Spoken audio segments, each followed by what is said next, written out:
Good news. We have some Red Sox contract news. The bad news is that it is not having to do with Rafael Devers or Xander Bogaerts, but rather a pitcher who has just been riddled by injury since 2020. You are Locked On Red Sox, your daily Boston Red Sox podcast. Part of the Locked On Podcast Network, your team every day.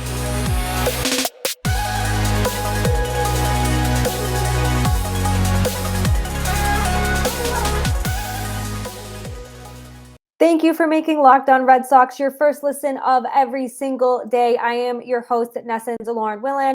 I am flying solo today. Jake will be back tomorrow, but do not fret. We still have some things to talk about. We had some, like I said, contract news. That is Chris Sale, who is not a surprise at all, will not opt out of the remainder of his contract.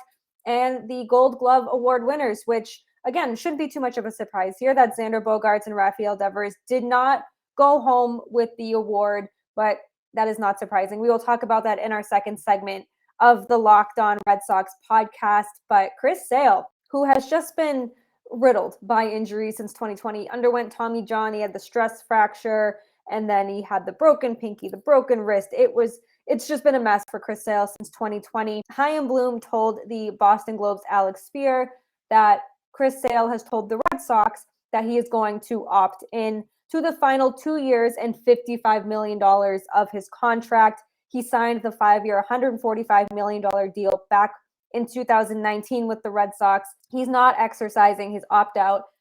It's no surprise here. Like I said, he's been really struggling since 2020. And Tommy John, there's nothing you can do for that stress fracture. It's a freak thing. Getting your pinky blown off by an Aaron Hicks comebacker is a freak thing. It was just a mess for Chris Sale. And it's really, really unfortunate. But in the first 3 years of that contract extension, Chris Sale only had 11 starts, 48 and 1/3 innings during that time in those 3 years. And I saw a stat during the season, it was when Chris Sale broke his wrist, that Rick Porcello had pitched more or made more starts since 2020 than Chris Sale. And Rick Porcello's last season pitched in MLB was 2020. So that kind of puts it into perspective just how absent Chris Sale has been since his injuries. He missed all of 2020 with Tommy John. And then in 2021, he did come back. He went 5-1 with 3.16 ERA, and he helped the Red Sox reach the postseason. And it was a very fun run. We were having so much fun this time last year. Well, not this time last year, but 13, 14 months ago, we were having a grand old time. The Red Sox were in the ALCS, and then the Red Sox were eliminated in the ALCS by the Astros. And then spring training came around. Everything seemed to be good after the lockout. And Chris Sale had a stress fracture in his rib. And there was nothing you could do for that. You just have to rest, and you don't want to make it worse. Then he had the non-medical issue that pushed back his return a little bit. And then when he did come back in his second start, just gets his pinky blown clean off. I still look at that picture sometimes, and it's just, the pinky is just mangled. We've all seen it. And then he broke his wrist riding his bike during rehab while he was on the IL for the broken pinky. So a lot of injuries there for Chris Sale. And yes, his extension doesn't really look the best, but during that time, I still think you do that because you knew the pitcher he was, and you knew the pitcher that he's been. This wasn't the Chris Sale the Red Sox were supposed to get. And he's pitched 12 big league seasons. He's 114 and 75 with a 3.03 ERA. So the numbers are there. He still can be a very solid pitcher. I know a lot of Red Sox fans are very down on him. I 100% understand. It's really hard to get behind someone like Chris Sale when he's just been injured and he hasn't been a very productive part of this rotation since 2019. And we saw some good stuff from him from 2021, and we were optimistic going into 2022.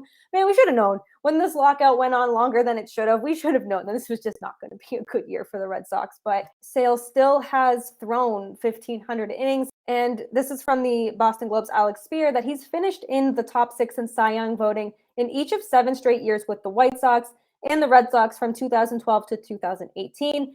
He's also been an all-star a handful of times. So we know that the good pitcher of Chris Sale is there. It's just has not been very prominent with the Red Sox. Maybe these last 2 years, we get that very healthy Chris Sale. I want to believe that. I want to believe that because I know the kind of work he puts in. No one's harder on Chris Sale than Chris Sale himself. So I'm really excited to see, I'm hoping for the best, expecting the worst, expect the unexpected. You'll never be surprised. That's what Michael J. Fox said in Scrubs one season. And it's just something we should all live by, especially when it comes to the Boston Red Sox. But given what's happened since 2020, it's really no surprise that Chris Sale is going to opt into the last 2 years of his deal. I think that even if he was successful this year, I still think he would have opted in. And I think that has to do too with a lot of, again, what happened in 2020. Who knows what kind of season he would have had if he came back from his injury 100% healthy this year. It was still later in the season, so who knows what could have happened, who knows what could have transpired. So I still think regardless of how the last 2 years have gone, he would have opted in. This is not a surprise. It shouldn't be a surprise anyway. I mean, he's barely pitched since 2020. I really hope this in 2023 is the year, the return of Chris Sale, the return of the ace, the return of that dominant pitcher that the Red Sox very much need, because Nate Eovaldi may or may not get that qualifying offer. Michael Wacha, I would hope, gets the qualifying offer, and I hope he accepts it. But I don't know about Nate Eovaldi and what his status is. But it's now November. The World Series is underway, and we are getting closer to those answers. We'll know as the days go on, the weeks go on, the rumors will start coming out. But what we do know is that Chris Sale will be part of the Red Sox for the next 2 years. And I know Red Sox fans are probably pretty annoyed with him, and they don't want to hear, oh, I don't want any more prove-it seasons from Chris Sale. Well, hopefully this isn't the last one we're going to get from him. I just think that we know the stuff is there. We know he can be a good pitcher. The Red Sox know he can be a good pitcher. Chris Sale knows he can be a good pitcher. Hopefully it just all works out. I'm an optimist. Maybe I'm being led by blind optimism here, but I am optimistic that Chris Sale will be valuable next year. I don't think he'll ever return to what he once was, but between the injuries, between getting older, he'll be 34, I believe, in March. So yes, the age is not on his side, but the effort is, and hopefully he can stay healthy. That will be the biggest thing going into spring training, going into the 2023 season. I'm sure he knows that he's on thin ice with Red Sox fans. A lot of them are losing patience with him. And again, I 100% understand that, because you sign this guy to a 5-year extension and all of a sudden he's not pitching a whole lot. He's missing seasons and there's nothing you can do about the Tommy John. And he was on track to come back to pitch from his broken pinky and then riding his bike and broke his wrist. It was just messy for Chris Sale. And it's been messy for Chris Sale since he signed that extension in 2019. So he'll be here for the next 2 seasons. I'm very, very hopeful that he will be a valuable piece to this rotation. It doesn't have to be an ace. I'd love if he could return to ace form. Just be a valuable piece to this rotation. And if he can be more than valuable, if he can return to at least some of the ace form, then we're getting a lot more than I think people are expecting. We are going to talk about the Gold Glove winners of the 2022 season. As I prefaced, they are not won by Bogarts or Devers. I'll tell you who won and why. It's really not that all of a surprise after I tell you about Rhone. And if you're like me, you sometimes have trouble finding dress shirts. Maybe the fit is weird. Maybe it's just not a comfortable fit and it is a struggle to find a shirt that fits you. The dress shirt was due for a radical reinvention and Rhone stepped up to the challenge. Rhone's commuter shirt is the most comfortable, breathable, and flexible shirt known to man, and here's why. Rhone's comfortable 4-way stretch fabric provides breathability and flexibility that leaves you free to enjoy whatever life throws at you. From your commute to work, maybe you're playing golf, maybe you're going for a walk on your lunch break. It's time to feel confident with a wrinkle-free shirt without the hassle. With Rhone's wrinkle release technology, wrinkles disappear as you stretch and wear the shirt. It's that easy. And with Gold Fusion anti-odor technology, you'll be smelling fresh and clean all day long. And on top of that, Rhone is 100% machine washable, so you can ditch the dry cleaner all together. The commuter shirt can get you through any workday and straight into whatever comes next. you have a meeting with friends after work, maybe you're going to get some drinks, maybe you're going to meet your significant other afterward, whatever comes your way, you know you can feel comfortable in Rhone. And if you head to Rhone.com, that's RHONE.com/locked on, and use the promo code locked on, you will save 20% off your entire order. That is 20% off your entire order when you head to RHONE.com/locked on and use the promo code locked on. It's time to find your corner office comfort. So the Gold Glove winners were announced on Tuesday, and Bogaerts and Devers were up for the award. They were named finalists, and they had some very stiff competition. And I think that I knew once they were nominated that they probably didn't have the best shot at winning.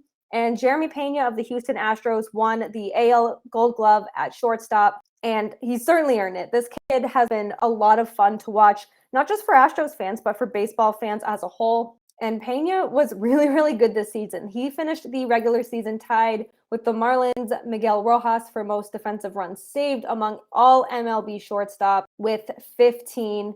And he's the first Astros rookie to win the Gold Glove and the third player in franchise history to win one at shortstop. So very exciting time for Pena. And of course, the Astros are in the World Series right now. So he's having a great November 1st if the Astros win. I am recording this as Game 3 is just getting underway. So right now, Jeremy Pena is having a good day. So I'm happy for him. Like I said, he's been really fun to watch, and I think he's certainly deserving of it. And then for third base, the Baltimore Orioles, who were kind of fun to watch this year. Ramon Urias was named the winner, and the Orioles were a big surprise for a number of reasons. I mean, I don't know if anyone saw them winning 83 games this season, let alone having a Gold Glover on their roster. And he was a very, very important part of Baltimore's success this year. First time he's ever won it. So just like Pena, first time that these two have won the Gold Glove awards. And he's the first member of the Orioles to win the award since Manny Machado. Hard to remember he was a Baltimore Oriole, but yes, he indeed was what Red Sox fans always remember. He was a Baltimore Oriole for negative reasons. But Urias led all AL third basemen with 14 defensive runs saved, and he was tied with Josh Donaldson for most outs above average with 7 in the American League. So very deserving for the both of them. I'm excited for them. And the Orioles were a lot of fun to watch this year. Like I said, they were a big surprise. They won 83 games. They're probably going to be just as good next year. Hopefully the Red Sox will be better, but we'll cross that bridge when we get to it. But these two very deserving of this award, and I'm excited to see the rest of the awards announced. I mean, we have Bogaerts up for a Silver Slugger, Devers up for a Silver Slugger. So I'm excited to see those as well. I believe those get announced November 10th. I have so many dates written down, and of course I don't have it in front of me, but I'm pretty sure it's November 10th that the Silver Sluggers will get announced. And of course, we'll bring that all to you on the Locked On Red Sox podcast. We have one more segment to get to. It's our mental health minute. We haven't done it in a while, so we will get to that and end the show with that. So it's been a while since we have done the mental health minute, and I'm excited to be able to kind of get back to it and get it back into the show because it's a very important aspect of this show when we talk about mental health and when we talk about maybe we've had tough weeks and just kind of how we're coping and why it's important to just talk about it. So I'm just going to talk about it because we haven't in a little while. And I think that it's very important to just continue to try to end the stigma surrounding mental health and anxiety, depression, and everything else that comes with mental health. So I watched this show called The Challenge on MTV. I have been watching this show for like what I feel is 20 years since it first came out. And I was watching last week's episode, and one of the contestants, Tori, who is pretty much a mainstay on the show, she's a big, bubbly character, very big personality. And she recently went through a breakup with her fiance, and her fiance is also part of the show. They got engaged on the show, and being in the public, they had the public breakup, and it seemed, just from their posts that it was friendly and that it went as well as maybe it could have, but they're both on the season together for the first time. And Tori started opening up about how she got help after her and her fiance, Jordan, broke up, and that she was diagnosed with depression and she was put on medication, and that she's done so much healing since her and Jordan have split, and she's been able to just really take control of her mental health. And on a show like this, when it's, people call it the fifth major sport, and you are going through so many physical challenges, it's a very mental game as well. And you're stuck with these same people for 8 to 12 weeks in a house with no internet, no cable, and just these people, your thoughts, and now maybe your ex-fiance, your ex-partner, and it's probably a lot. You have to be mentally strong in order to be part of this show and this game. So for Tori, who's a strong competitor, who gets to the finals, who wins eliminations, who's just very strong inside, just very physically strong, for her to open up about her mental health and to know that she really struggled really resonated with me, because I love Tori. I think she's, like I said, she's so much fun to watch, just between her big personality, the way she competes. It's a lot of fun to watch her. And you'd never know she's going through something like this, even though we all knew she was going through a breakup with Jordan a year and a half ago. And for her to just come out and really own that she is depressed, and it's okay to take medication, because now she's a better version of herself, not just for herself, but for her friends and for the people, maybe her next partner, and for everyone who crosses her path. She's now a better person because she took control of her mental health.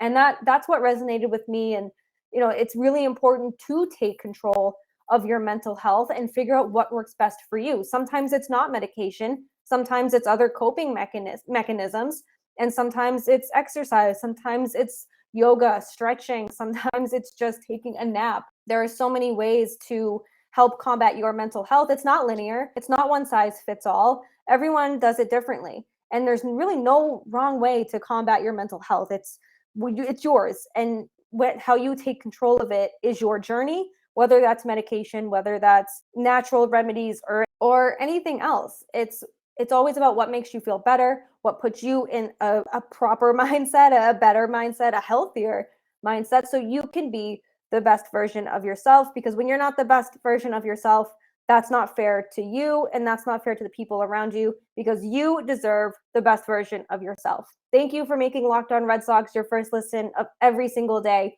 Please rate, review, and subscribe to Locked On Red Sox right here on YouTube, Apple, Spotify, wherever you get your podcast is where you can find us. And be sure to follow us on Twitter at @LO_Red Sox, Jake at Jake Iggy, and me, Lauren, 3 laws, Lauren with 4 R's. Be sure to check out Locked On Phillies and Locked On Astros.